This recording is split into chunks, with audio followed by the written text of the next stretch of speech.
ఓ tech కంపెనీలో marketing మేనేజర్గా పనిచేస్తున్న ప్రియాంశి చాందేల్ అనే మహిళ స్విగ్గీలో ఫుడ్ ఆర్డర్ చేసింది. అప్పటికి ఆమె చాలా ఆకలితో ఉంది. కానీ డెలివరీ బాయ్ మాత్రం ఎంత టైమైనా రావటం లేదు. 10 నిమిషాలు, 20 నిమిషాలు, అలా దాదాపు 45 నిమిషాల సమయం పట్టింది. అప్పటికి ప్రియాంశి విపరీతమైన ఆకలితో భరించలేని కోపంతో రగిలిపోతోంది.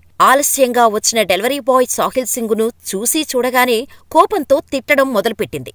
సరే అని ఆమె ఆకలిబాధను అర్థం చేసుకుని తిరిగి ఫ్లాట్ మెట్లు దిగటం ప్రారంభించాడు. అయితే కొన్ని మెట్లు దిగిన సాహిల్ అలసిపోయి మెట్లపై కూర్చుండిపోయాడు. అతని గమనించిన ప్రియాంశి అతని దగ్గరికి వచ్చి ఏమైంది, ఇక్కడేం చేస్తున్నావ్, ఇంకా వెళ్లకుండా అని తిడుతూ మాట్లాడటం మొదలుపెట్టింది. కాని అతనికి మాత్రం నోటిలో నుండి మాట రావట్లేదు. అంతలా అలసిపోయాడు ఆ డెలివరీ బాయ్. అసలు ఏంటి నీ బాధ, నన్నెందుకు ఇలా టార్చర్ చేస్తున్నావ్, అసలేమైంది నీకు అని అరుస్తూ అడిగింది ఆ మహిళ. దాంతో ఆ డెలివరీ బాయ్ చెప్పిన మాటలు విని ఒక్కసారిగా ఆమె కళ్లల్లో నీళ్లు తిరిగాయి. ఆ మహిళ అడిగిన దానికి జవాబుగా ఆ డెలివరీ బాయ్ సాహిల్ సింగ్ ఆమెకు ఫుడ్ ఆర్డర్ చేయటానికి 3 కిలోమీటర్లు నడుచుకుంటూ వచ్చానని, తన దగ్గర 2 వీలర్ లేదని చెప్పాడు. ట్రాన్స్పోర్టేషన్ సౌకర్యం కల్పించకపోవడంతో 3 కిలోమీటర్లు నడుచుకుంటూ ఆర్డర్ డెలివరీ చేశాను. అయితే నా దగ్గర 2 వీలర్ కొనుక్కోటానికి డబ్బుల్లేవు. నేను అబద్ధం చెబుతున్నానేమో అని మీకు అనిపించొచ్చు. కానీ నేను ఈసీఈలో బీటెక్ గ్రాడ్యుయేషన్ చేసి నింజా కార్ట్, బైజూస్లో కొన్నాళ్లు పనిచేశాను. ఇప్పుడు ఈ పరిస్థితిలో ఉన్నాను.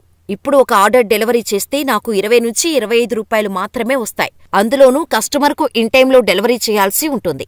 అంతేకాదు, నేను సరిగ్గా భోజనం చేసి వారం రోజులైంది. కేవలం టీ, మంచినీళ్లతోనే గడుపుతున్నాను అంటూ తన గోడు వెళ్లబోసుకున్నాడు. అతని పరిస్థితి చూసిన ఆ మహిళ కళ్ళు చెమ్మగిల్లాయి. అంతేకాదు, సాహిల్ సింగ్కు కొన్ని నీళ్లు తాగించి తాను తీసుకొచ్చిన ఫుడ్డును తనకే పెట్టి కడుపు నింపింది. అయితే సాహిల్ సింగ్ మా అమ్మానాన్నల వయసు కూడా పైబడుతుంది.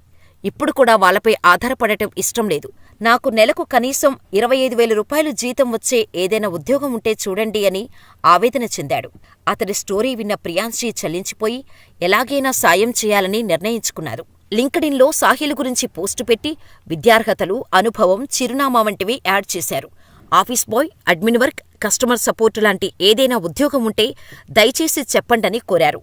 ఆమె పోస్ట్ చూసిన చాలామంది అతడికి సాయం చేయటానికి ముందుకొచ్చారు. కొందరు డబ్బు సహాయం, మరికొందరు ఫుడ్ ఆర్డర్ చేశారు. చివరికి అతడికి ఉద్యోగం దొరికింది. ఈ విషయం గురించి సోషల్ మీడియా ద్వారా ప్రియాంశి తెలియచేశారు. సాహిల్కు ఉద్యోగం లభించిందని లింక్డ్ఇన్లో పెట్టింది.